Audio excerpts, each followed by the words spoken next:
ये तस्वीरें ताइवान की तरफ से चीन को चेतावनी है।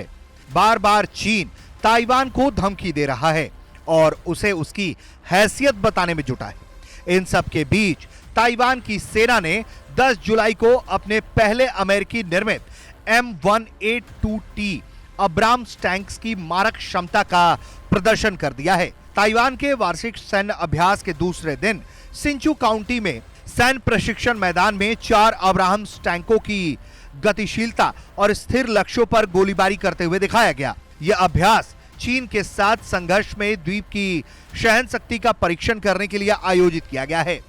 इस मौके पर ताइवान के राष्ट्रपति भी मौजूद रहे। राष्ट्रपति लाई चिंग ते ने लड़ाकू हेलमेट पहने हुए इस गोलीबारी का निरीक्षण किया और बाद में उन्होंने ये कहा कि सेना की युद्ध शक्ति में हर वृद्धि के साथ राष्ट्र और उसके लोगों की सुरक्षा एक और अतिरिक्त स्तर पर प्राप्त कर ली जाएगी। 平时多一分训练，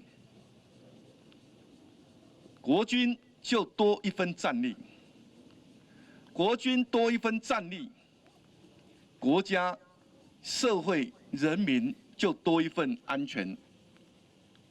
当国家多一份安全之后，区域就可以多一份和平稳定。 लाई सरकार के वरिष्ठ सैन्य अधिकारियों का कहना है कि उनका इरादा इस 10 दिवसीय व्यापक अभ्यास का उद्देश्य चीन और अंतर्राष्ट्रीय समुदाय, जिसमें उसका प्रमुख हथियार आपूर्तिकर्ता अमेरिका भी शामिल है, उसे यह दिखाना कि ताइवान चीन के किसी भी हमले या आक्रमण से अपनी रक्षा करने के लिए पूरी तरह से दृढ़ है। ये टैंक 24 सालों में ताइवान के पहले नए टैंक हैं जो दिसंबर में वितरित किए गए। 38 अब्राहम मुख्य युद्धक टैंकों के पहले बैच में शामिल हैं। ताइवान द्वारा ऑर्डर किए गए शेष 108 टैंकों की आपूर्ति साल 2025 से 2026 तक कर दी जाएगी। अब बात करें अगर हम M1A2T अब्राहम टैंक्स के बारे में, तो ये M1A2 और SEP V3 का एक विशेष कॉन्फ़िगरेशन है जिसे खास तौर पर ताइवान के लिए ही डिजाइन किया गया है।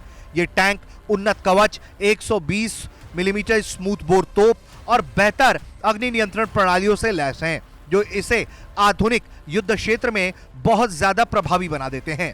ताइवान एकमात्र देश है जिसके पास M1A2T टैंक है।